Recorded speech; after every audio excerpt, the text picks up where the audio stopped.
दोस्तों आज की इस वीडियो में हम बात करने जा रहे हैं कमांडो नाम की इस मूवी के बारे में, यानी कमांडो पार्ट 2 के बारे में। पार्ट 1 हमें एक तरह से बहुत पहले देखने को मिला था और अब पार्ट 2 का हम सारी कुछ जानकारी आपको बताएंगे। इसकी pre production, releasing, casting, fact के बारे में पूरी जानकारी बताने वाले हैं। तो वीडियो को लाइक कीजिएगा, चैनल को सब्सक्राइब कर बेल आइकन दबा के लिए ऑल पर सेट कर दीजिएगा। आगे मैं आपको और डिटेल बताता हूँ। कमांडो 1985 की अमेरिकी एक्शन फिल्म है जिसका निर्देशन मार्क एल लेस्टर ने किया है और इसका निर्माण जोएल सिल्वर ने किया है।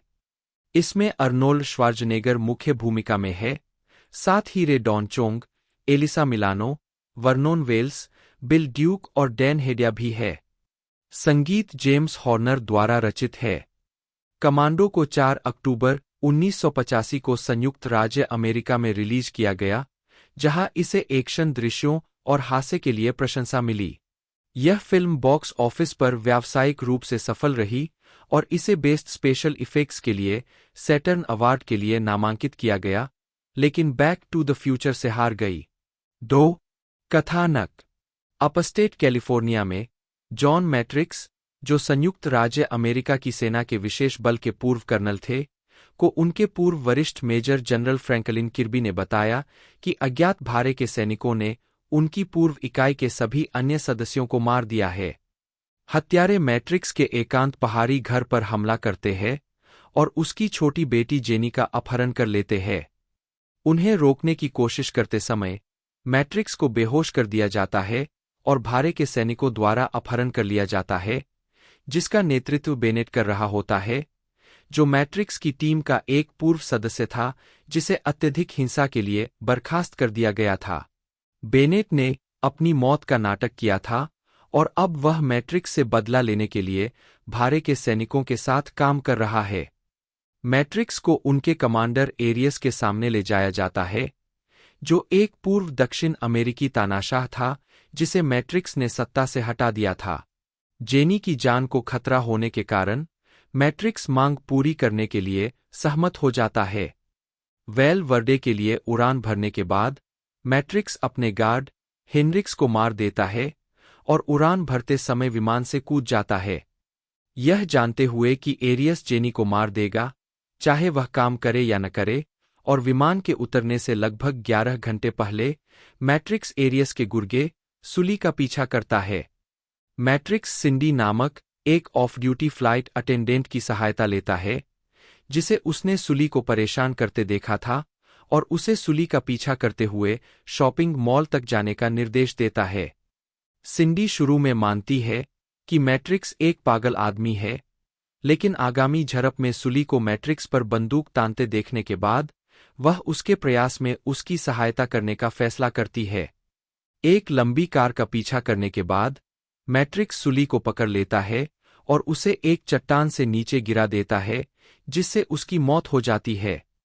सुली की जैकेट से मोटल की चाबी लेने के बाद मैट्रिक्स उस मोटल में जाता है जहां कुक, जो एरियस के कर्मचारी के रूप में काम करने वाला एक पूर्व ग्रीन बेरेट है, रह रहा है। एक स्पष्ट टकराव के बाद मैट्रिक्स कुक को एक टेबल के पैर पर लटका देता है। फिर वह कुक से जेनी के ठिकाने के बारे में पूछता है, लेकिन जवाब देने से पहले ही कुक की मौत हो जाती है। कुक की कार में मिले सबूतों के साथ मैट्रिक्स और सिंडी एरियस के स्वामित्व वाले एक गोदाम में घुस जाते हैं, जो उसकी सेना के लिए हथियार सप्लाई करता है। तटीय क्षेत्र के नक्शे पर एरियस के द्वीप बेस का पता लगाने के बाद उन्हें पता चलता है कि जेनी को कहाँ रखा गया है। मैट्रिक्स खुद को सैन्य हथियारों से लैस करने के लिए एक सरप्लस स्टोर में घुस जाता है, लेकिन पुलिस द्वारा गिरफ्तार कर लिया जाता है। सिंडी उसे भागने में मदद करती है और पास के एरियस नियंत्रित मरीना से एक सीप्लेन को कब्जे में लेने के बाद मैट्रिक्स और सिंडी एरियस के द्वीप ठिकाने के तट पर विमान को उतारते हैं। मैट्रिक्स सिंडी को जनरल किर्बी से संपर्क करने का निर्देश देता है और फिर एरियस के विला की ओर बढ़ता है, जहां एरियस की पूरी सेना को मार दिया जाता है। एरियस निकलता है और मैट्रिक्स से तब तक मुठभेड़ करता है जब तक मैट्रिक्स एरियस को मार नहीं देता। जेनी विला के बेसमेंट में भाग जाती है, लेकिन अंततः बेनेट द्वारा उसे फिर से पकड़ लिया जाता है। मैट्रिक्स उन्हें खोजता है और एक लंबी मुठभेड़ के बाद मैट्रिक्स अंततः बेनेट को भाप के पाइप से मारकर मार देता है। किर्बी एक सैन्य टुकड़ी के साथ आता है और मैट्रिक्स को पुनः यूनिट में शामिल होने के लिए कहता है, लेकिन मैट्रिक्स मना कर देता है और जेनी और सिंडी के साथ समुद्री विमान पर सवार होकर द्वीप से चला जाता है। रालना Arnold Schwarzenegger colonel John Matrix के रूप में, रे डॉन चोंग सिंडी के रूप में, एलिसा मिलानो जेनी मैट्रिक्स के रूप में, जनरल अर्नेस्टो एरियस के रूप में Dan Hedaya, Vernon Wells captain Simon Bennett, James Olson major general Franklin Kirby, David Patrick Kelly Sully, Bill Duke Cook, Drew Snyder Lawson के रूप में, Michael Delano Forrestal, Charles Meshack Henriques, Carlos Cervantes Diaz के रूप में, Chelsea field Shyamala परिचारिका के रूप में, बिल पैक्सटन इंटरसेप्ट अधिकारी, एवा कैडेल मोटल में बिस्तर पर लेटी लड़की के रूप में, ब्रैंसकॉम्ब रिचमंड वेगा के रूप में। उत्पादन विकास लेखक जेफ लोएब ने कहा कि उनकी मूल पटकथा एक इजरायली सैनिक के बारे में थी जिसने हिंसा का त्याग कर दिया था। मुख्य भूमिका मूल रूप से जीन सिमंस के लिए लिखी गई थी, लेकिन सिमंस ने इसे ठुकरा दिया। 3-4 स्टीवन डी सूजा ने स्क्रिप्ट को फिर से लिखा, इसे श्वार्ज़नेगर के हिसाब से ढाला। 5 डलाई कैप्टन बेनेट की भूमिका के लिए वर्नोन वेल्स को पहली पसंद किया गया था, मुख्यतः मैड मैक्स 2 1981 में उनकी भूमिका के कारण।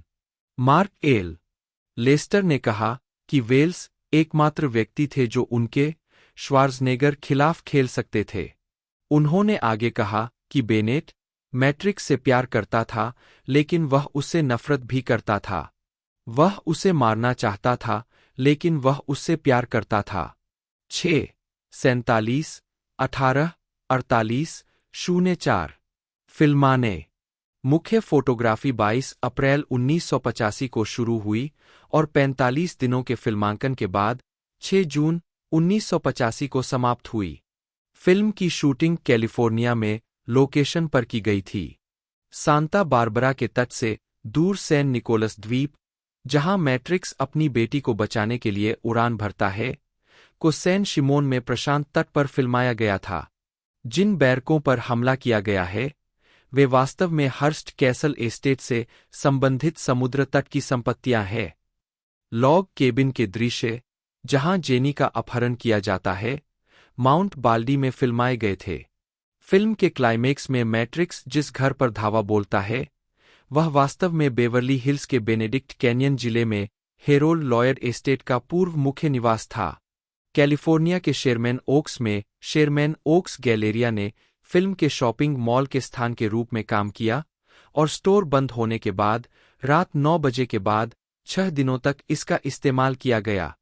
फिल्म की लागत मूल रूप से $8 मिलियन निर्धारित की गई थी, लेकिन यह बजट से अधिक हो गई और फिल्मांकन समाप्त होने के बाद इसकी लागत $10 मिलियन हो गई। संगीत sound track commando sound track album द्वारा जेम्स हॉर्नर, जारी किया दिसंबर 2003।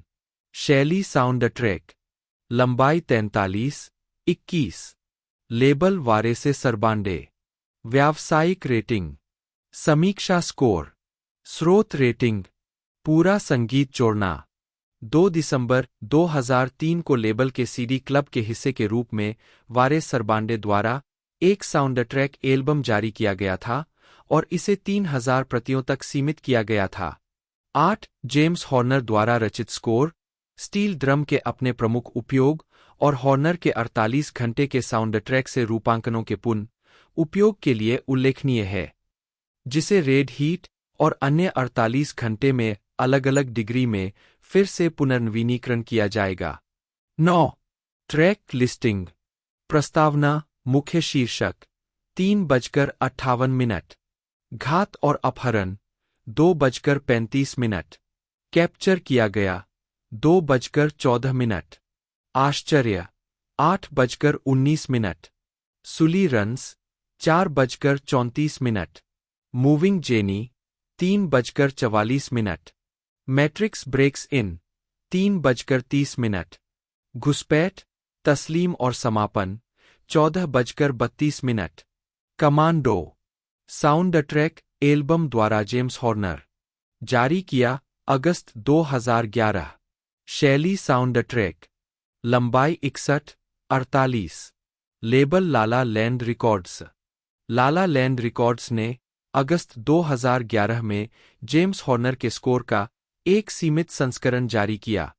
इस रिलीज में 24 ट्रैकों में लगभग 62 मिनट का संगीत शामिल है और इसमें द पावर स्टेशन का वी फाइट फॉर लव भी शामिल है।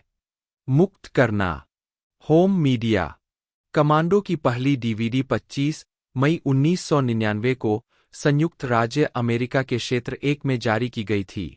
शुरुआती डीवीडी रिलीज के साथ आमतौर पर डिस्क में एक गैर एनामॉर्फिक वीडियो ट्रांसफर, एक बुनियादी 2.0 सराउंड ट्रैक और अतिरिक्त के रूप में केवल यूएस थिएट्रिकल ट्रेलर शामिल था।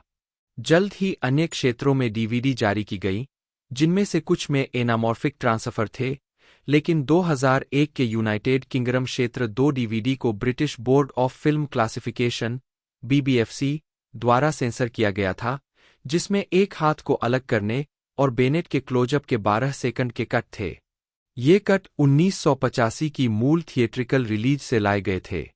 हालांकि यूके डीवीडी के लिए एक जर्मन मास्टर का इस्तेमाल किया गया था, यह बात सच साबित हुई है, क्योंकि BBFC की वेबसाइट से पता चलता है कि डीवीडी के लिए फिल्म के दोनों संस्करण, अमेरिकी थिएट्रिकल कट और अनरेटेड संस्करण, 11 जून 2007 को पारित कर दिए गए थे। अनरेटेड संस्करण के रिलीज होने के साथ ही फिल्म पूरी तरह से उपलब्ध है, जो ब्रिटेन में पहली बार हुआ है। 5 जून 2007 को 20th सेंचुरी फॉक्स ने आधिकारिक तौर पर घोषणा की कि फिल्म का एक पूर्णतः असंपादित और बिना रेटिंग वाला निर्देशक का कट 18 सितंबर 2007 को क्षेत्र 1 डीवीडी पर जारी किया जाएगा।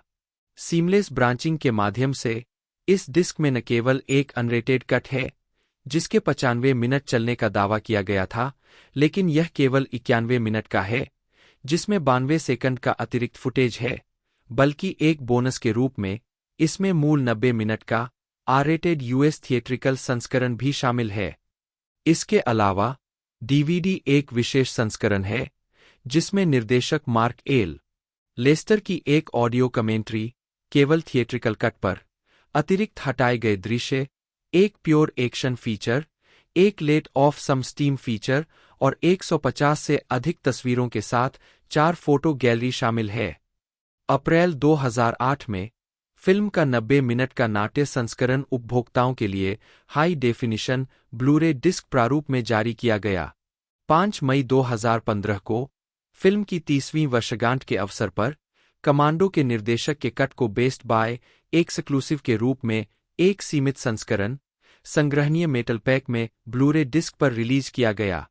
इसमें वे सभी विशेष सुविधाएं शामिल हैं जो 2007 की डीवीडी रिलीज में शामिल थीं, जिसमें फिल्म का 90 मिनट का नाट्य संस्करण भी शामिल है।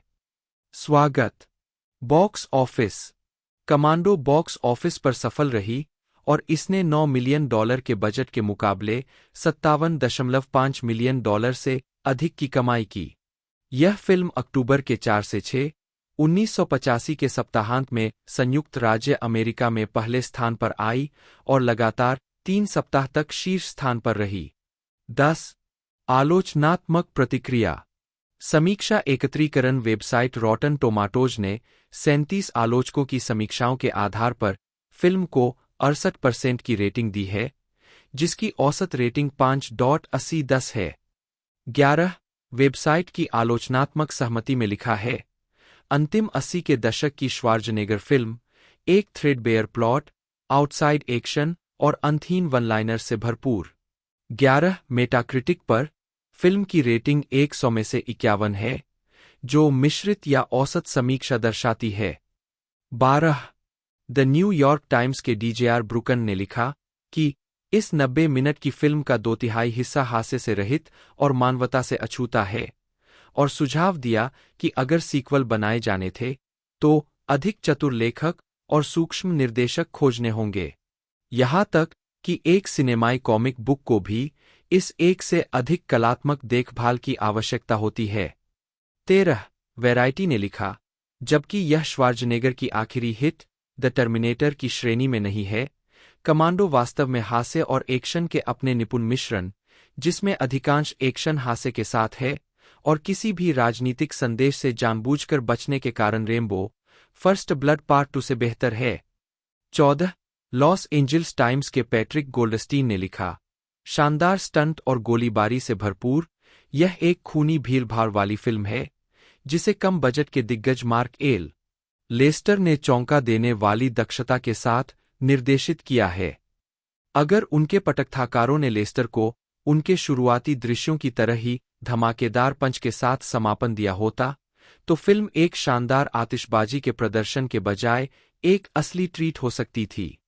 15 शिकागो ट्रिब्यून के जीन सिस्केल ने फिल्म को 4 में से 2 स्टार दिए और लिखा कि श्वार्ज़नेगर अपने एक्शन दृश्यों को प्रतिशोध और कॉमिक बुक हंसी दोनों के साथ निभाते हैं, लेकिन मिश्रण कभी नहीं जमता।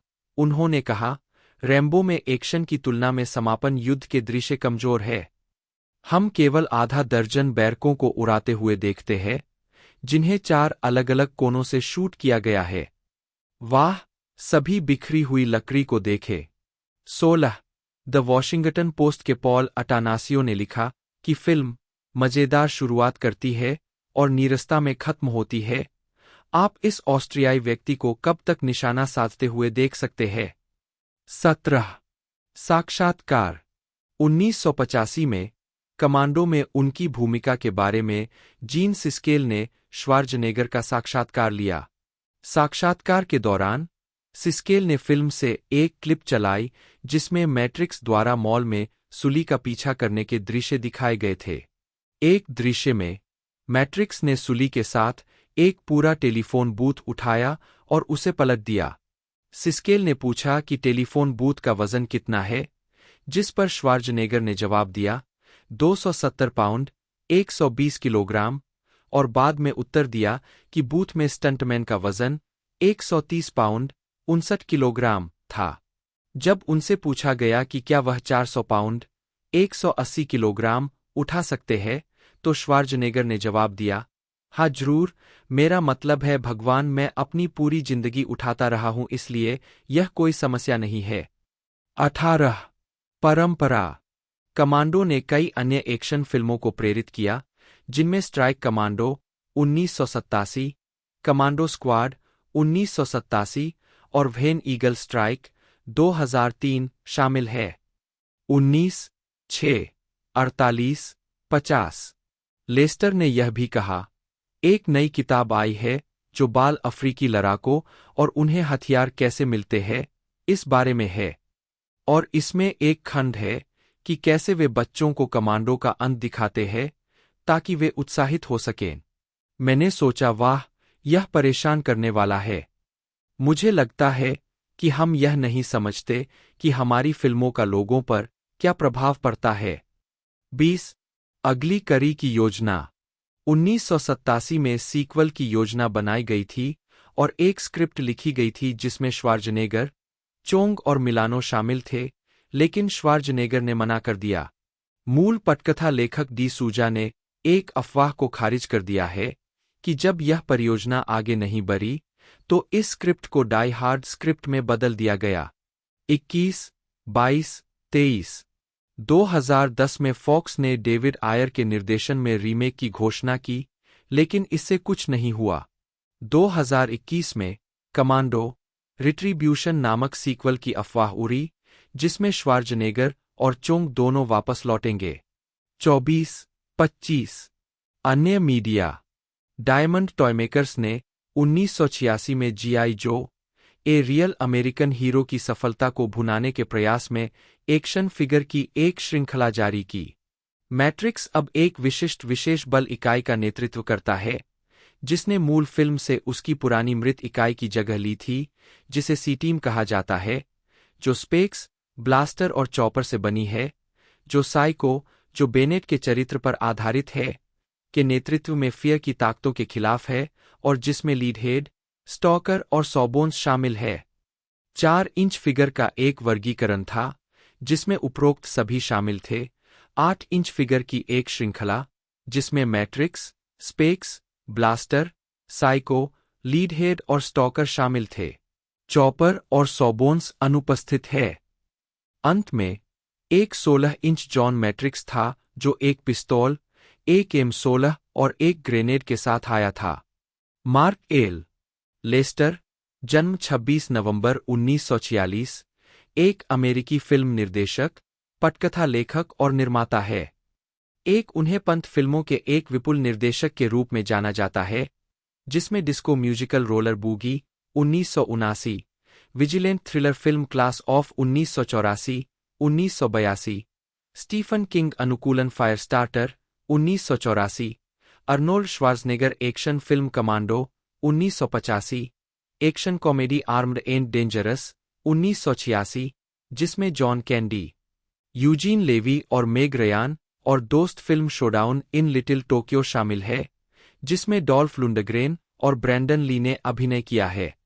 आजीविका 1970 में documentary film Twilight of the Mayas के साथ अपने डेब्यू के बाद लेस्टर जल्द ही एक सफल बी मूवी निर्देशक, निर्माता, लेखक बन गए। शुरुआत में उन्होंने ड्राइव इन मार्केट के लिए बनाई गई रोड मूवीज की तिकड़ी के साथ अपनी पहचान बनाई। Steel arena 1973, truck stop women 1974 और बॉबी जो एंड द आउटलॉ 1976। 1977 में उन्होंने हाई कॉन्सेप्ट थ्रिलर स्टंट्स का निर्देशन किया, जो न्यू लाइन सिनेमा की एक शुरुआती फिल्म थी जिसमें रॉबर्ट फोर्स्टर, जोआना कैसिडी और रिचर्ड लिंच ने अभिनय किया था और जिसका स्कोर माइकल कामेन ने तैयार किया था। 2 साल बाद उन्होंने लिंडा ब्लेयर अभिनीत रोलर बूगी के साथ डिस्को ट्रेंड का लाभ उठाया। इस फिल्म का बजट उनकी पिछली फिल्मों की तुलना में काफी ज्यादा था। इसके बाद उन्होंने शोषणकारी action crime thriller Class of 1984 बनाई, जो एक इनर सिटी स्कूल में हिंसा के इर्द-गिर्द घूमती फिल्म थी। कनारा में बनी यह फिल्म, जिसमें माइकल जे. फॉक्स की शुरुआती भूमिका थी, रिलीज के समय विवादास्पद रही, लेकिन तब से इसे पंथ का दर्जा मिल गया है। उद्धरण वांछित।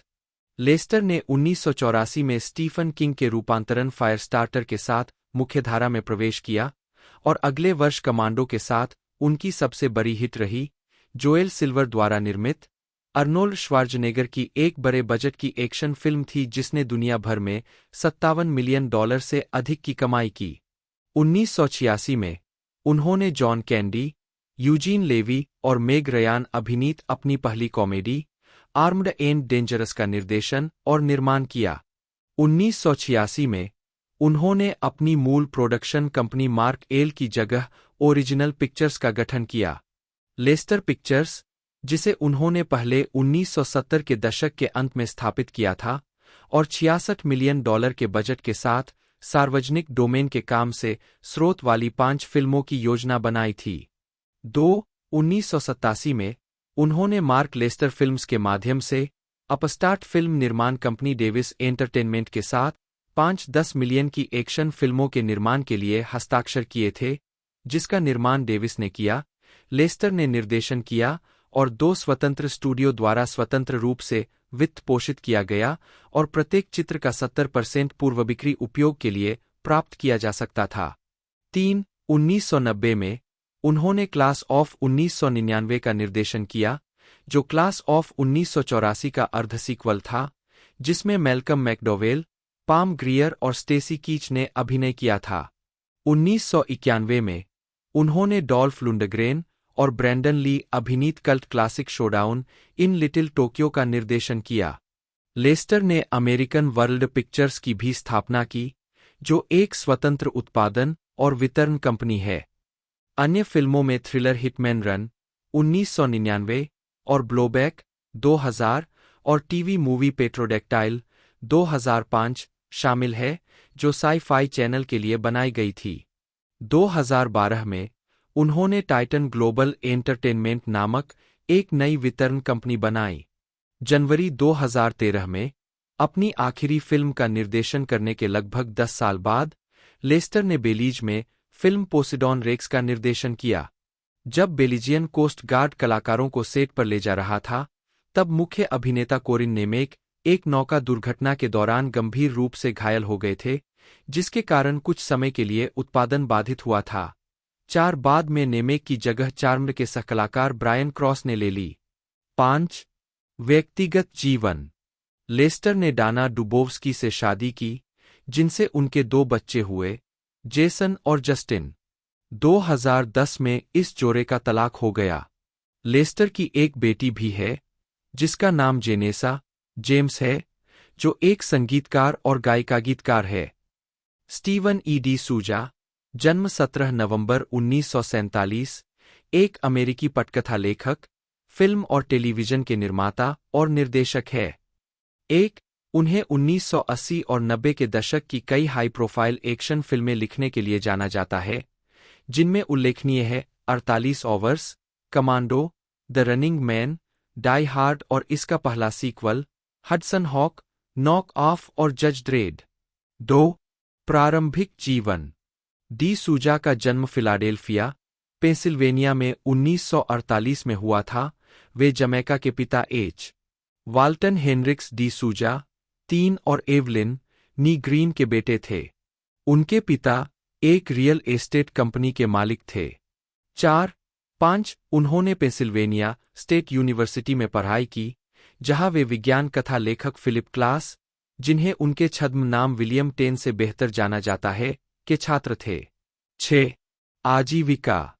उन्होंने अपने करियर की शुरुआत प्राइम टाइम टेलीविजन सीरीज जैसे द $6 मिलियन मैन और द हार्डी बॉयज मिस्ट्रीज के लिए स्टोरी एडिटर के रूप में की। उसके बाद निर्माता और लेखक की भूमिका में आ गए। उन्होंने नाइट राइडर के पहले सीजन का निर्माण किया और अल्पकालिक विज्ञानफाई series The Powers of Matthew Star के निर्माता थे। डिसूजा ने अपने फिल्मी करियर की शुरुआत कम बजट की स्टोनर कॉमेडी अर्नोल्ड्स ब्रेकिंग कंपनी के लेखन, निर्देशन और निर्माण से की, जिसने 1972 के अटलांटा फिल्म महोत्सव में विशेष जूरी पुरस्कार जीता। 7 1980 के दशक की शुरुआत में वे फीचर फिल्मों के एक विपुल पटकथा लेखक बन गए, जो कमांडो और डाई हार्ड जैसी ब्लॉकबस्टर एक्शन और थ्रिलर फिल्मों में विशेषज्ञता रखते थे।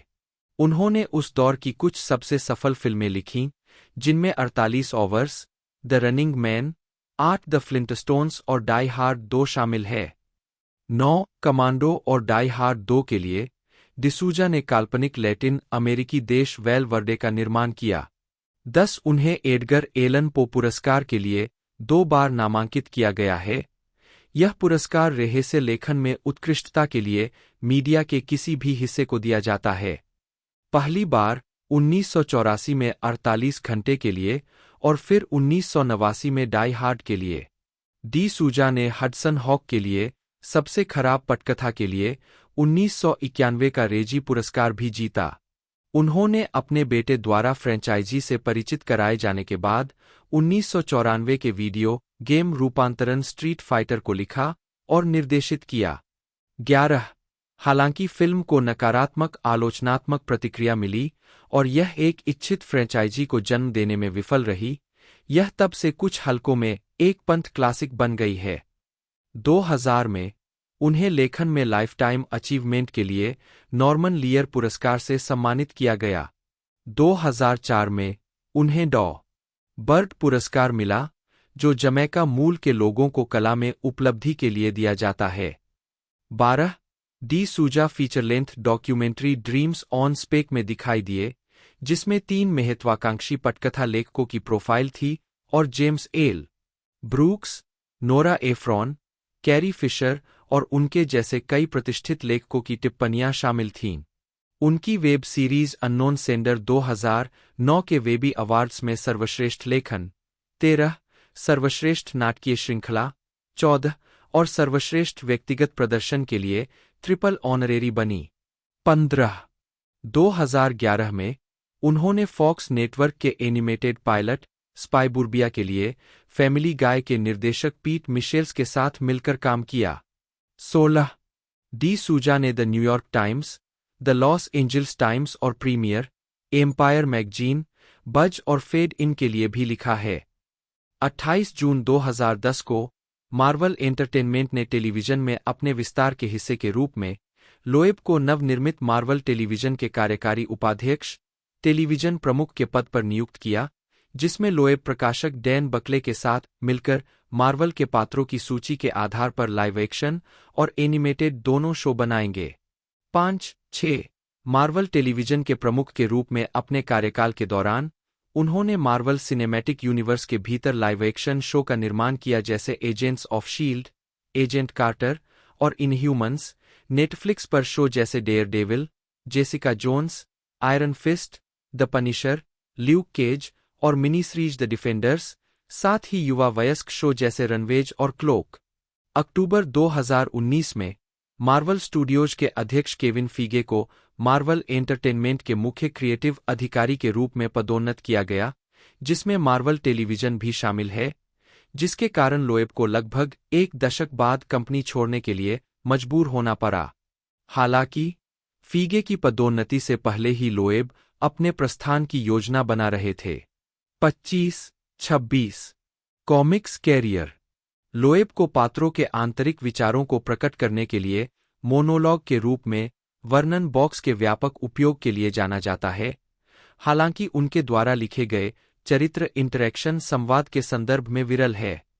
16 जेफ लोएब का पहला कॉमिक काम Challengers of the unknown volume 2 8 मार्च अक्टूबर 1991 था, जो टिम सेल के साथ कई सहयोगों में से पहला था। 27 उनके बाद के सहयोगों में ईयर 1 केंद्रित Batman legends of the dark night Halloween special शामिल थे। 28 बैटमैन द लॉन्ग हैलोवीन 29 13 अंकों की सीमित श्रृंखला और बैटमैन डार्क विक्ट्री 30 14 अंकों की सीमित श्रृंखला, जो नायक के करियर के पहले वर्षों में सेट की गई थी। द लॉन्ग हैलोवीन 3 प्रसिद्ध कॉमिक्स में से एक थी, जिसने 2005 की फीचर फिल्म बैटमैन बिगिंस को प्रभावित किया। अन्य है Batman the man who falls और बैटमैन ईयर 1। 31 डीसी में अन्य लोएब सेल सहयोगों। मार्वल कॉमिक्स में लोएब ने 1995 में age of apocalypse crossover storyline पर काम किया। 34 और कलाकार स्टीव स्क्रोस के साथ मिलकर एक्समैन का चरित्र बनाया। 35 लोएब ने 1996 से 1997 में कैप्टन अमेरिका का हीरोज रीबॉर्न संस्करण लिखा। 36 उन्होंने और टिम सेल ने मार्वल के लिए डेयरडेविल, येलो, 37 स्पाइडरमैन, ब्लू, 38 और हल्क, ग्रे सहित कई सीमित श्रृंखलाएं तैयार कीं। 39 लोएब अंक 151 दिसंबर 1999 के साथ सुपरमैन के लेखक बन गए। शीर्षक पर उनका कार्यकाल मुख्य रूप से एड मैकगिनीज द्वारा तैयार किया गया, जिसमें सम्राट जोकर 40 और अवर वर्ल्ड्स एट वॉर 41 क्रॉसओवर शामिल थे। उन्होंने अंक 183 अगस्त 2002 के साथ सुपरमैन छोड़ दिया। 2002 के अंत में लोएब ने कलाकार जिम ली के साथ मिलकर साल भर की कहानी आर्क बैटमैन हश बनाई। 42 जिसने खिलौनों, पोस्टरों और कैलेंडर की 3 पंक्तियों को जन्म दिया और प्रकाशन के 12 महीनों में से 11 महीनों के लिए एक स्थान पर रहा। अगले वर्ष लोएब और मैकगिनीज ने सुपरमैन बैटमैन लॉन्च किया। 43 शीर्षक पर लोएब के रन ने एक नई चल रही सुपरगर्ल श्रृंखला को जन्म दिया। 44 और लोएब की पब्लिक एनिमीज कहानी आर्क से अनुकूलित एक एनिमेटेड फिल्म। 45 सितंबर 2005 में मार्वल के साथ एक विशेष अनुबंध पर हस्ताक्षर करने के बाद लोएब ने कलाकार एड मैकगिनीज के साथ हल्क लॉन्च किया, जिसमें उन्होंने रेड हल्क को पेश किया। 46 2006 में लोएब ने अपने गृहनगर स्टैमफोर्ड, कनेक्टिकट को 2006 से 2007 की मार्वल मिनीसीरीज सिविल वॉर के पहले अंक में सुपरहीरो विनाश के अधीन होने के लिए चुना, जो इसी नाम की क्रॉसओवर स्टोरीलाइन का केंद्रीय शीर्षक था। 47 उसी वर्ष मार्वल ने लोएब और जे स्कॉट कैंपबेल द्वारा एक शीर्षकहीन स्पाइडरमैन श्रृंखला की घोषणा की, जिसे 2007 में कभी भी रिलीज किया जाना था। 48 श्रृंखला को बाद में रद्द कर दिया गया और फिर 2010 में शेड्यूल पर वापस लाया गया। 2011 के एक लेख में उल्लेख किया गया कि यह अभी भी काम किया जा रहा है। 49/2021 में कैंपबेल ने पुष्टि की कि 2 पूरी तरह से पेंसिल किए गए मुद्दों के बावजूद परियोजना को रद्द कर दिया गया है। 50/2007 में जेफ ने mini series fallen son the death of captain America लिखी, जिसमें कैप्टन अमेरिका की हत्या के बाद मार्वल यूनिवर्स के विभिन्न पात्रों की प्रतिक्रियाओं का पता लगाने के लिए शोक के 5 चरणों का उपयोग किया गया था। 51 पहला अंक अप्रैल 2007 में बिक्री में नंबर 1 पर रहा।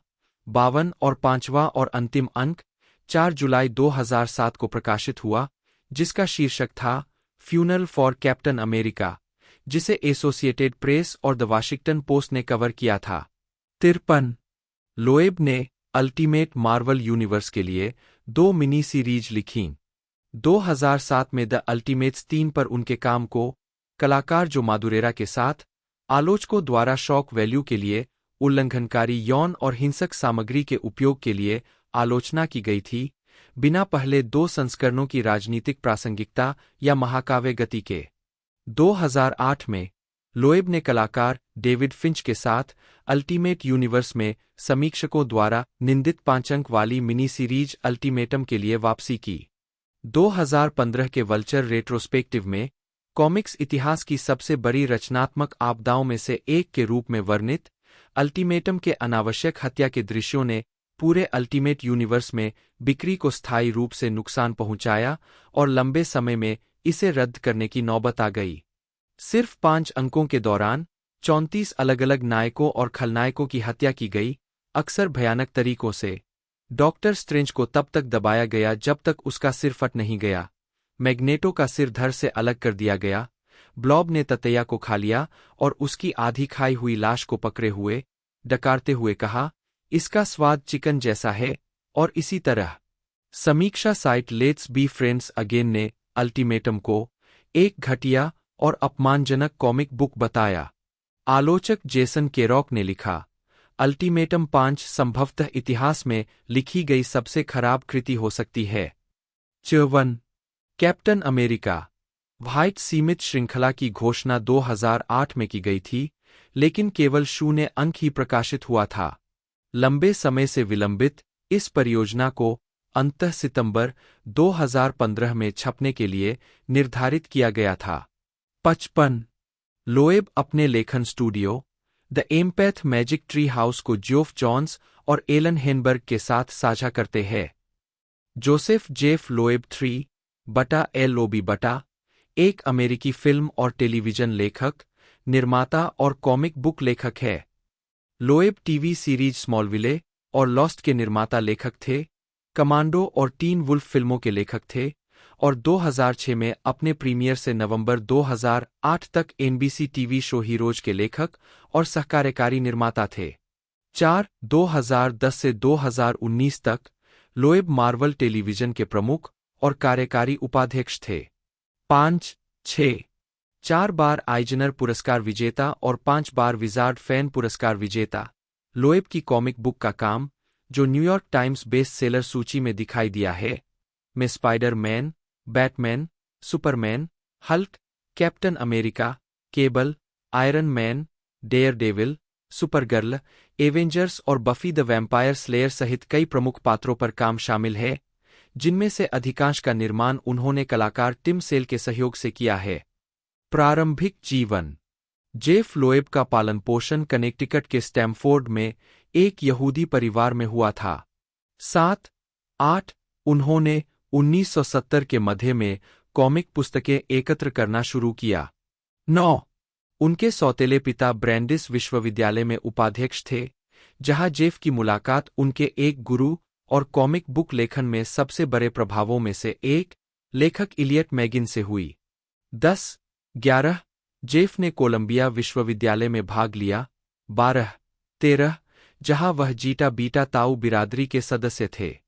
14 उन्होंने कला स्नातक और फिल्म में मास्टर डिग्री प्राप्त की। 6-15 उनके प्रशिक्षकों में पॉल श्रेडर शामिल थे। 16 आजीविका फिल्म और टेलीविजन लोएब की फिल्म निर्माण में पहली फिल्म टीन वुल्फ की पटकथा लिखने में मैथ्यू वीसमैन के साथ उनका सहयोग था। यह फिल्म 23 अगस्त 1985 को रिलीज हुई थी और इसमें माइकल जे फॉक्स की उल्लेखनीय भूमिका थी। इसके बाद लोएब और वीसमैन ने कमांडो की पटकथा लिखने में सहयोग किया। यह फिल्म 4 अक्टूबर 1985 को रिलीज हुई थी और इसमें अर्नोल्ड श्वार्ज़नेगर ने अभिनय किया था। 17 उनकी अगली स्क्रीन क्रेडिट फिल्म बर्गलर थी, जो 20 मार्च 1987 को रिलीज हुई थी। कथानक लॉरेंस ब्लॉक के काल्पनिक चोर बर्नी रोडेनबार के उपन्यासों पर आधारित था। उनके सहयोगी वीसमैन और ह्यूग विल्सन थे। यह फिल्म उस समय के लिए असामान्य थी, जिसमें मुख्य भूमिका में अभिनेत्री वूपी गोल्डबर्ग ने एक महिला हास्य भूमिका निभाई थी। 18 उस वर्ष उनकी दूसरी फिल्म टीन वुल्फ 2 थी, जो टीन वुल्फ का सीक्वल था, जिसे वीसमैन और टिम क्रिंग ने मिलकर लिखा था। यह फिल्म 20 नवंबर 1987 को रिलीज हुई थी। इस फिल्म में किशोरों के आदर्श जेसन बेटमैन और अनुभवी अभिनेता जॉन एस्टिन थे। लोएब ने लगभग 2 दशक बाद टीवी सीरीज हीरोज के लिए क्रिंग के साथ फिर से टीम बनाई। 4 साल बाद लोएब वार्नर ब्रदर्स के साथ एक फीचर के रूप में द फ्लैश की स्क्रिप्ट पर काम कर रहे थे। जब स्क्रिप्ट का सौदा नहीं हुआ, तब लोएब की मुलाकात तत्कालीन प्रकाशक जेनेट कान से हुई, जिन्होंने लोएब को डीसी कॉमिक्स के लिए एक कॉमिक बुक लिखने के लिए कहा। 2002 में जेफ लोएब ने स्मॉलविले के एपिसोड की स्क्रिप्ट लिखी, जिसका शीर्षक रेड था, जिसने श्रृंखला में लाल क्रिप्टोनाइट को पेश किया। वह एक पर्यवेक्षक निर्माता बन गए और तब से कई एपिसोड लिखे हैं। उन्होंने 3 साल का अनुबंध किया और हालांकि निर्माता माइल्स मिलर और अल्फ्रेड गफ ने उन्हें भविष्य के सीजन के लिए रखने की पेशकश की, लोएब अपने बेटे की देखभाल करने के लिए चले गए, जिसे कैंसर था। नीचे कॉमिक्स कैरियर देखे। 19 लोएब बाद में एबीसी टीवी सीरीज लॉस्ट के दूसरे सीजन के दौरान लेखक निर्माता बन गए। लॉस्ट को छोड़कर लोएब एनबीसी ड्रामा हीरोज के सहकार्यकारी निर्माता और लेखक बन गए, जिसे उनके सहयोगी टिम क्रिंग ने बनाया था। लोएब ने पहले सीजन के एपिसोड वन जायंट लीप और अनएक्सपेक्टेड के लिए टेलीप्ले लिखा। इस शो में लोएब के लंबे समय के कॉमिक्स सहयोगी टिम सेल की कलाकृति प्रमुखता से दिखाई गई है। 20 इस सीरीज को 2007 के Emmy Award for Outstanding Drama Series और Writers Guild of America Award for Best New Series के लिए नामांकित किया गया था। इसने पसंदीदा नए टीवी ड्रामा के लिए पीपल्स चॉइस अवार्ड जीता, साथ ही बेस्ट नेटवर्क टेलीविजन सीरीज के लिए सैटर्न अवार्ड भी जीता। इसे बेस्ट ड्रामेटिक टेलीविजन सीरीज के लिए गोल्डन ग्लोब अवार्ड के लिए भी नामांकित किया गया था। 21 लोएब और टिम क्रिंग को 22 अप्रैल 2007 को पेरिस, फ्रांस में जूल्स वर्ने फेस्टिवल में हीरोज पर उनके काम के लिए कलात्मक उपलब्धि के लिए जूल्स वर्ने पुरस्कार से सम्मानित किया गया। 22 लोएब को भी स्मॉलविले पर उनके काम के लिए सर्वश्रेष्ठ लेखन के लिए विलंबित 2005 जूल्स वर्ने पुरस्कार से सम्मानित किया गया था, जो उन्हें पहले नहीं दिया गया था क्योंकि उस वर्ष फेस्टिवल में उनकी यात्रा उनके बेटे की खराब सेहत के कारण रद्द कर दी गई थी। 23 2 नवंबर 2008 को डेली वैरायटी ने रिपोर्ट किया कि लोएब और हीरोज के सहकार्यकारी निर्माता जेसी अलेक्जेंडर अब इस श्रृंखला में काम नहीं कर रहे हैं। कॉमिक बुक रिसोर्सेज के साथ एक साक्षात्कार में लोएब ने कहा, आज से जेसी अलेक्जेंडर और मैंने हीरोज छोड़ दिया है। मुझे इस बात पर बहुत गर्व है कि मैं इस शो की सफलता का एक बड़ा हिस्सा रहा हूं, जिसमें 8 एमी पुरस्कार और NBC.com के लिए इस साल की जीत शामिल है। मैं शानदार कलाकारों और लेखन कर्मचारियों को याद करूंगा और सभी को शुभकामनाएं देता हूं। उस समय लोएब ने तीसरे सीजन के एपिसोड डुअल का लेखन और निर्माण पूरा कर लिया था। मैथ्यू फ्रैंक लियोनेटी ASC जन्म 31 जुलाई 1941, एक अमेरिकी छायाकार है। 1, 2, 3 निपुण और अत्यधिक विपुल। 1, 4 उन्होंने कई शैलियों में फैली दर्जनों प्रसिद्ध और प्रशंसित फिल्मों पर काम किया है। 4, 3 जिसमें Poltergeist, Fast Times at Ridgemont High, Weird Science, Jagged Edge, Strange Days और स्टार ट्रेक, फर्स्ट कॉन्टैक्ट शामिल है। 1-2 प्रारंभिक जीवन। लियोनेटी का जन्म 1941 में कैलिफोर्निया के लॉस एंजिल्स में हुआ था। उनके पिता फ्रैंक एक फिल्म निर्माता और छायाकार थे, जिन्होंने द वायलेंट ईयर्स, फ्रैंकस्टीन की बेटी और बियॉन्ड द टाइम बैरियर जैसी कम बजट वाली बी फिल्मों में गैफर और प्रकाश तकनीशियन के रूप में काम किया था। 2 आजीविका। लियोनेटी ने अपने पिता के साथ कई परियोजनाओं पर काम करके अपने करियर की शुरुआत की। एडम 6 AM और द ऑर्गेनाइजेशन जैसी फिल्मों में कैमरा ऑपरेटर के रूप में काम किया। 2-3 वह जल्द ही जेरी जेमसन के साथ जुड़ गए, जो एक विपुल टेलीविजन निर्देशक थे, जिन्होंने फीचर फिल्मों में भी काम किया।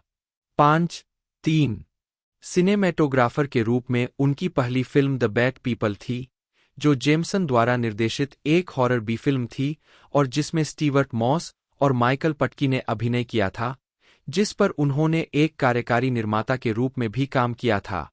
6 हालांकि यह फिल्म कम धूमधाम के साथ आई और चली गई, लेकिन मिस्ट्री साइंस थिएटर 3000 के एक एपिसोड में दिखाए जाने के बाद इसने कुछ सालों बाद एक छोटा सा पंथ हासिल किया।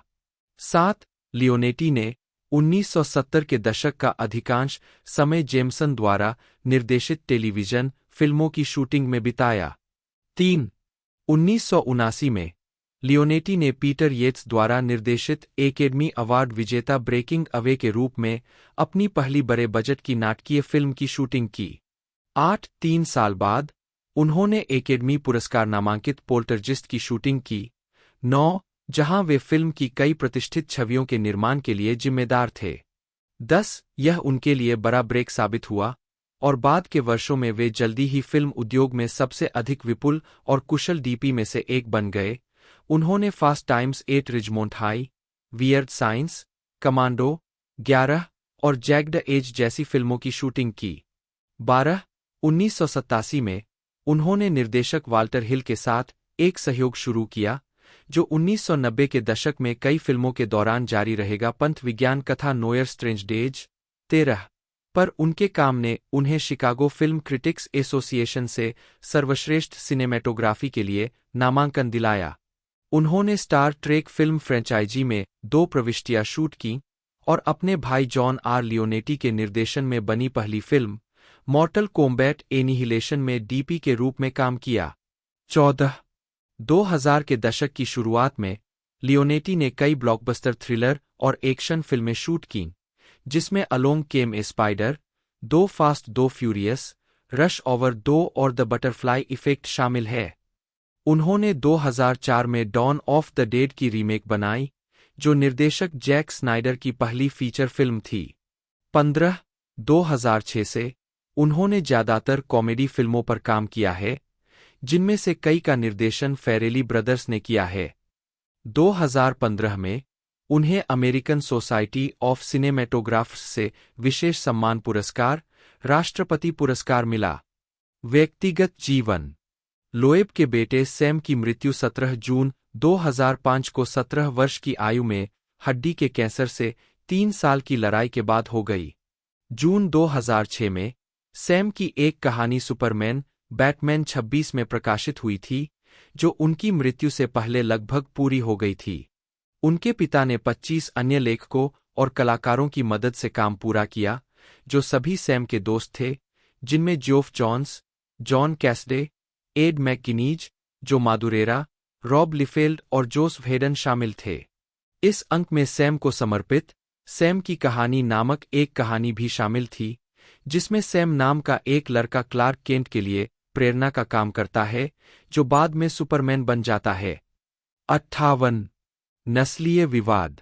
मार्वल टेलीविजन के प्रमुख के रूप में लोएब के कार्यकाल के दौरान नेटफ्लिक्स के शो डेयरडेविल, आयरन फिस्ट और द डिफेंडर्स की पूर्वी एशियाई और पूर्वी एशियाई संस्कृति के नकारात्मक स्टीरियोटाइप को बढ़ावा देने के लिए आलोचना की गई थी।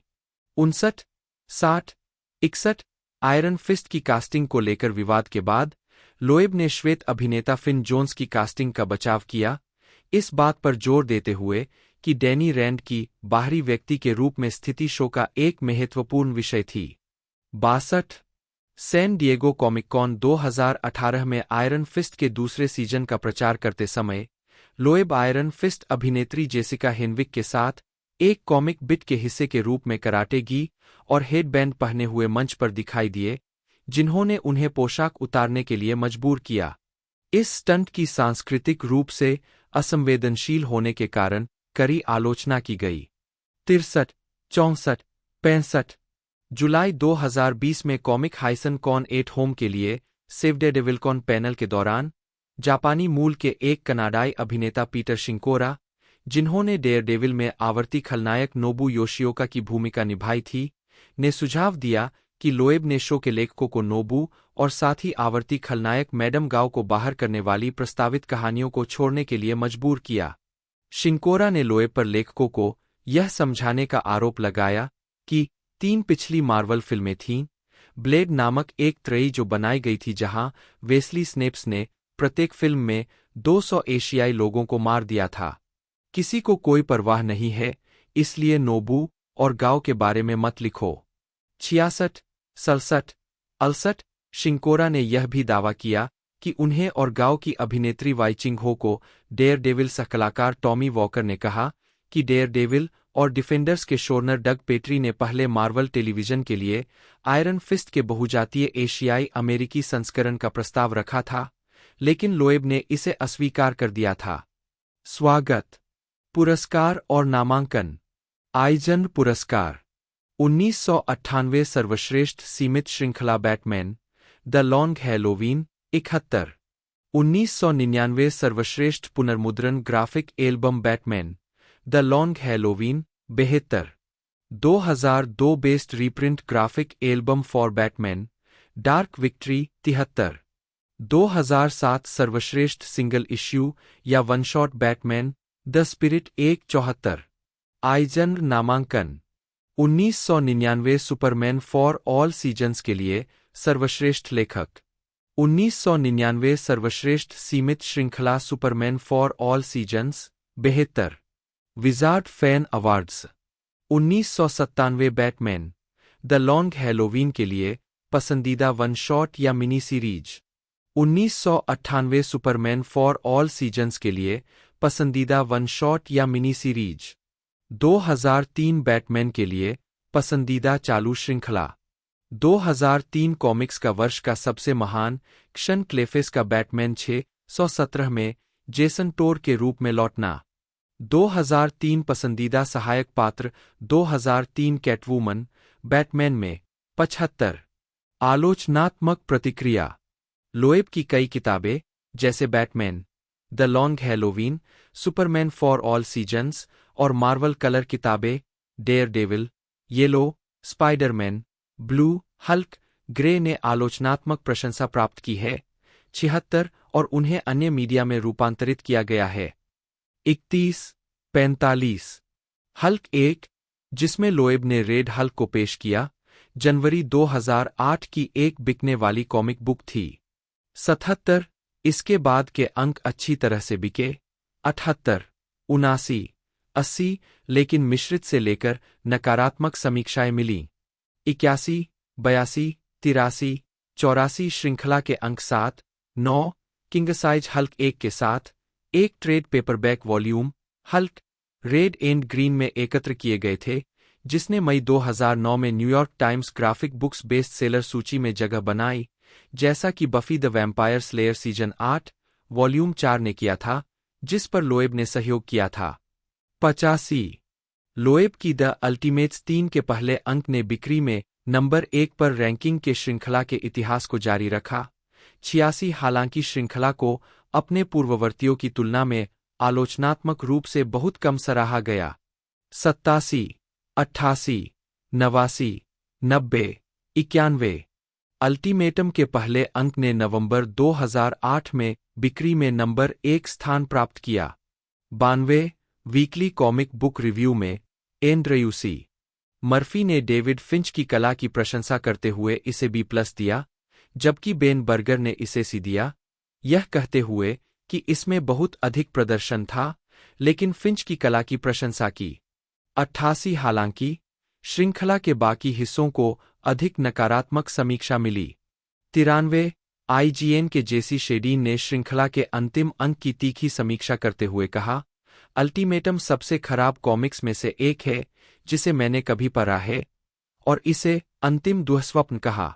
94 इन समीक्षाओं में आलोचना के बिंदुओं में हिंसा का स्तर शामिल था, जिसमें नरभक्षण भी शामिल था, और यह धारणा कि श्रृंखला को इसके शॉक वैल्यू के आधार पर बेचा गया था। 95 कुछ समीक्षकों ने लोएब के संवाद, चरित्र चित्रण और कहानी कहने की शैली को अलग कर दिया। 76 96 अन्य ने कहानी की मौलिकता की कमी पर जोर दिया। 97 98 या यह राय व्यक्त की कि श्रृंखला किसी ऐसे व्यक्ति के लिए बेहतर होती जो पहले अल्टीमेट लाइन से अधिक जुड़ा हुआ था, जैसे कि ब्रायन माइकल बेंडिस या मार्क मिलर। 99 2009 में अल्टीमेट्स 3 और अल्टीमेटम को कॉमिक्स अलायंस की दशक की 15 सबसे खराब कॉमिक्स की सूची में शामिल किया गया था। 100 लोएब को ऑस्टिन, टेक्सास में सेंट एडवर्ड विश्वविद्यालय द्वारा मानद डॉक्टरेट की उपाधि और इंकपॉट पुरस्कार से भी सम्मानित किया गया। जीवन और कैरियर। सिल्वर का जन्म और लालन पालन साउथ ऑरेंज, न्यू जर्सी में हुआ। वे एक लेखक और जनसंपर्क अधिकारी के बेटे हैं। 1 उनका परिवार यहूदी है। 2 उन्होंने मेपलवुड, न्यू जर्सी में कोलंबिया हाई स्कूल में पढ़ाई की।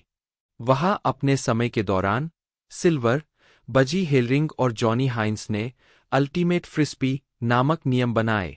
इसके परिणामस्वरूप उन्हें बाद में USA ultimate hall of fame में शामिल किया गया। 3 उन्होंने न्यूयॉर्क विश्वविद्यालय के टिश स्कूल ऑफ द आर्ट्स में अपनी स्नातक की पढ़ाई पूरी की।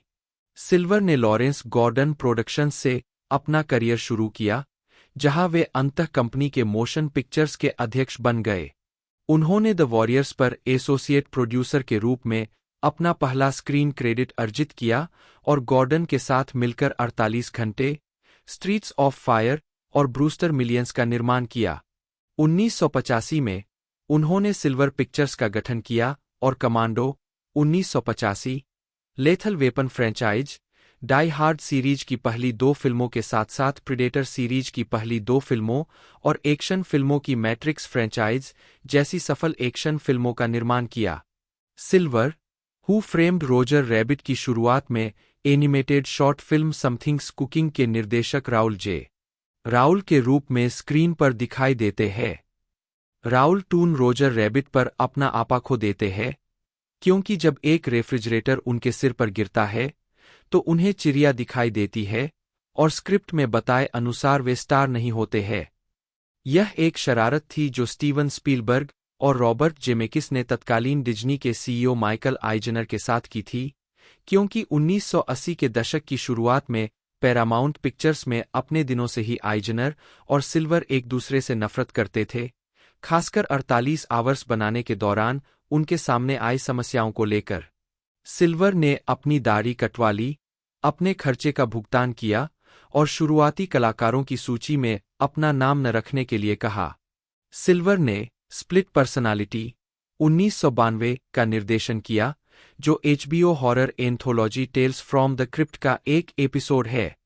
उन्होंने 2 प्रोडक्शन कंपनियां चलाई है, सिल्वर पिक्चर्स और डार्क कैसल एंटरटेनमेंट, जिसके सहमालिक रॉबर्ट जेमेकिस है। सिल्वर अपने विलक्षण स्वभाव के लिए भी जाने जाते हैं। ग्रैंड कैनियन, ट्रू रोमांस और आई विल डू एनीथिंग जैसी फिल्मों में उनके आधार पर प्रेरणादायक किरदार निभाए गए हैं।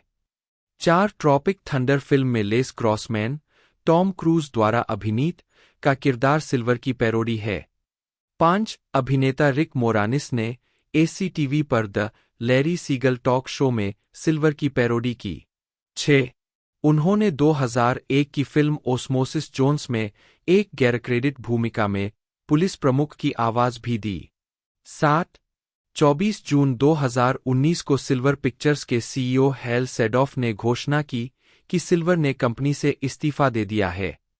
8 2 दिन बाद हॉलीवुड रिपोर्टर ने अज्ञात स्रोतों का हवाला देते हुए दावा किया कि जोएल सिल्वर के अधिक खर्च, हालिया बॉक्स ऑफिस हिट की कमी और सिल्वर और फाइनेंसर डेरिल काच के बीच दुश्मनी के कारण सिल्वर ने कंपनी छोड़ दी।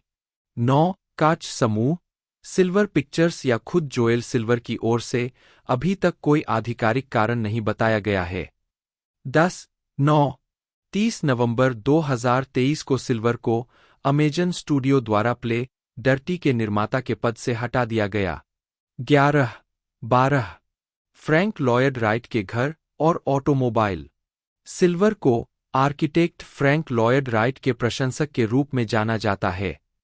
1984 में उन्होंने हॉलीवुड में राइट द्वारा डिजाइन किए गए स्टोरर हाउस को खरीदा और इसे अपनी मूल स्थिति में बहाल करने के लिए काफी निवेश किया। स्टोरर हाउस का चौकोर उभरा हुआ आभूषण तब सिल्वर पिक्चर्स का कंपनी लोगो बन गया। सिल्वर ने इसे 2002 में $2.9 मिलियन में बेच दिया। 1986 में उन्होंने दक्षिण कैरोलिना के येमासी में लंबे समय से उपेक्षित सी लेह स्टीवंस ऑल्डब्रास प्लांटेशन खरीदा और तब से इसे बहाल कर रहे हैं। दोनों जीर्णोद्धार का प्रबंधन और पर्यवेक्षण architect Eric Lloyd Wright, Frank Lloyd Wright के पोते द्वारा किया गया है। सिल्वर के पास पहले राइट के स्वामित्व वाली 2 लिंकन कॉन्टिनेंटल ऑटोमोबाइल भी है, जिनमें से एक 1940 कन्वर्टिबल और दूसरी 1941 कूप है। 1940 की कार के क्षतिग्रस्त होने के बाद राइट ने अपने कस्टम रीडिजाइन के आधार पर एक बॉडी शॉप से कार का पुनर्निर्माण करवाया। कुछ समय के लिए दोनों कारों को स्टोरर हाउस में प्रदर्शित किया गया था। 14 कार्मेल मुसग्रोव घटना। 19 अगस्त 2015 को सिल्वर की 28 वर्षीय सहायक कार्मेल मुसग्रोव बोरा बोरा में सिल्वर और उसके परिवार के साथ छुट्टी पर काम करते समय एक लैगून में डूब गई। बाद में अगस्त 2017 में मुसग्रोव के परिवार ने सिल्वर और उसके सहायक मार्टिन हेरोल्ड पर मुकदमा दायर किया, जिसमें तर्क दिया गया कि बाद वाले ने उसे कोकीन प्रदान की थी, जो शराब के सेवन और काम से थकावट के साथ उनकी मृत्यु में योगदान दिया। 16 सिल्वर को फरवरी 2021 में लॉस एंजिल्स के एक न्यायाधीश ने दोषमुक्त कर दिया था। राय डॉन चोंग, जन्म 28 फरवरी 1961, एक कनाडाई अमेरिकी अभिनेत्री है। उन्होंने 1978 की संगीत में ड्रामा फिल्म स्टोनी आइलैंड में अभिनय करके बड़े पर्दे पर अपनी शुरुआत की और 1981 में फंतासी फिल्म क्वेस्ट फॉर फायर में अभिनय किया, जिसके लिए उन्हें सर्वश्रेष्ठ अभिनेत्री का जिनी पुरस्कार मिला।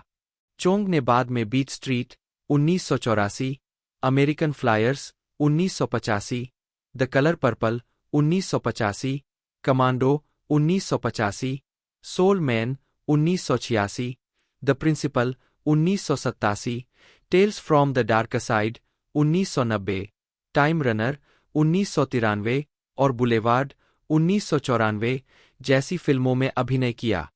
वह कॉमेडियन और अभिनेता टॉमी चोंग की बेटी है। प्रारंभिक जीवन।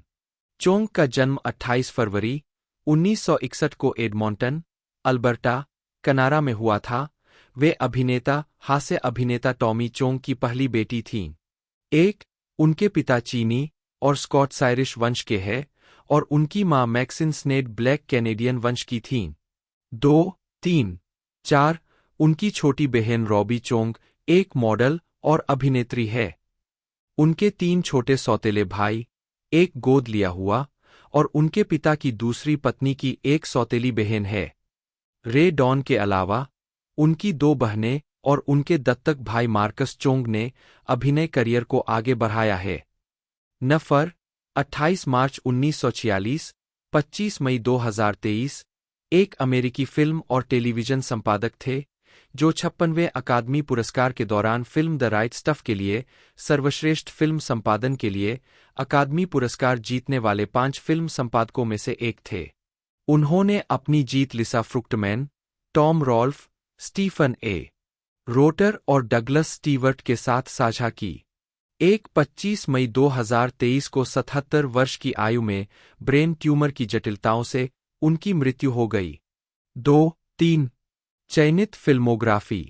संपादक वर्ष पतली परत निदेशक नोट्स 1980 मोटी एनी बेनक्रॉफ्ट 1983 सही सामान फिलिप कॉफमैन 1984 भगोड़ा, माइकल क्रिस्टन के साथ पहला सहयोग।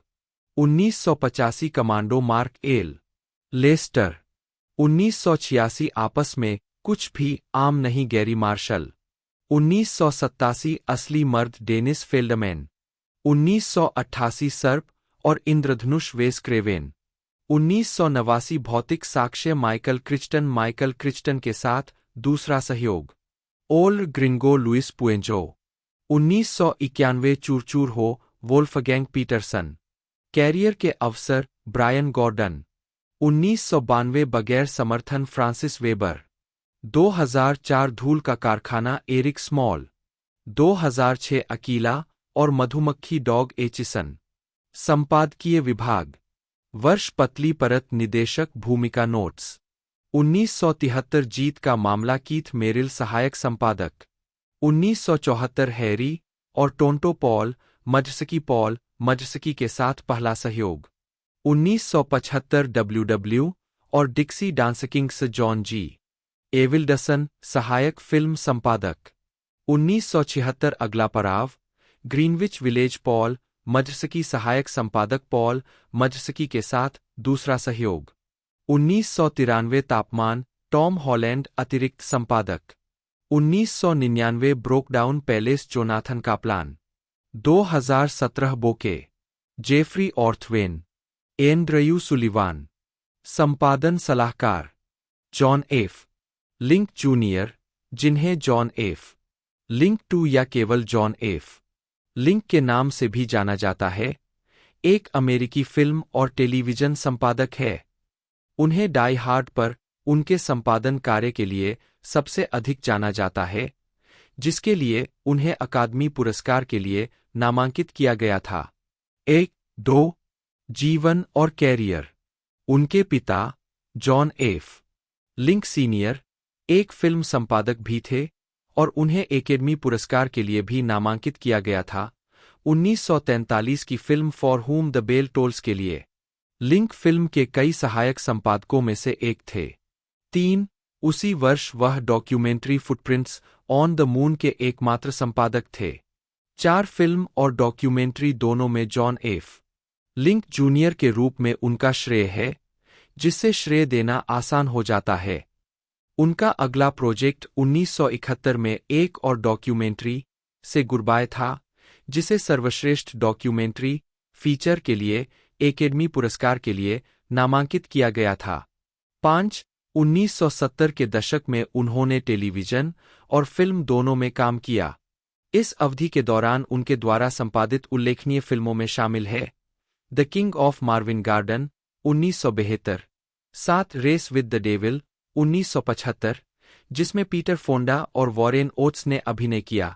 8 और 1976 की जेफ ब्रिजेस की comedy drama film stay hungry, जिसमें सैली फील्ड और अर्नोल्ड श्वार्ज़नेगर ने भी अभिनय किया। 9 1980 के दशक में डाई हार्ड पर अपने अकादमी पुरस्कार नामांकित काम के अलावा लिंक ने फिर से 2 श्वार्ज़नेगर फिल्मों 1985 की कमांडो और 1987 की ब्लॉकबस्टर प्रीडेटर पर काम किया। 10-11 इसके बाद उन्होंने डाई हार्ड पर काम किया और दशक का अंत 1989 के पंत क्लासिक रोड हाउस के संपादन के साथ किया। 12 1990 के दशक की शुरुआत लिंक ने स्टीवन सीगल की action thriller Hard to Kill पर काम करके की। 13 इसके बाद रिचर्ड ग्रीको अभिनीत action comedy film If Looks Could Kill आई। 14 दशक के दौरान उनके द्वारा संपादित अन्य उल्लेखनीय फिल्मों में The Hand That Rocks the Cradle, Annabella Sciorra और रेबेका डे मोर ने अभिनीत एक मनोवैज्ञानिक थ्रिलर। 16 Keenen Ivory Wayans comedy A Low Down Dirty Shame, जिसमें चार्ल्स एस डटन और जारा पिंकेट थे। 17 एक और Disney film The Big Green 1995 में ओलिविया डीबो और स्टीव गुटेनबर्ग अभिनीत। 18 और Jean Claude Van Damme martial art film the quest. 19 और सुपरहीरो एक्शन फिल्म स्टील, जो डीसी कॉमिक्स के चरित्र स्टील पर आधारित है, जिसमें शैक्विले ओनील ने अभिनय किया है।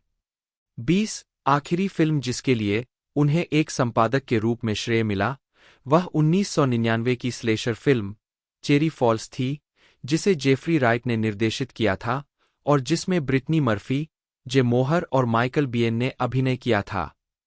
दोस्तों इस मूवी ने कलेक्शन 10 मिलियन के बजट में इसे बनाया गया था। मूवी ने लगभग 60 मिलियन के तकरीबन लगभग कलेक्शन मूवी ने दे दिया था, जो कि बेहतरीन कलेक्शन था उस दौर के अंदर। और अपने एक तरह से से लगभग 6 गुना ज़्यादा मूवी ने कलेक्शन दिया था। तो ये सुपर डुपर हिट तो रही थी। बाकी दूसरा पार्ट जैसे इसकी एक और अपडेट आती है तो मैं आपको बता दूंगा। बाकी वीडियो को लाइक ज़रूर से कीजिएगा, चैनल को सब्सक्राइब करना ना भूलिएगा। मिलते हैं दोस्तों अगले वीडियो में।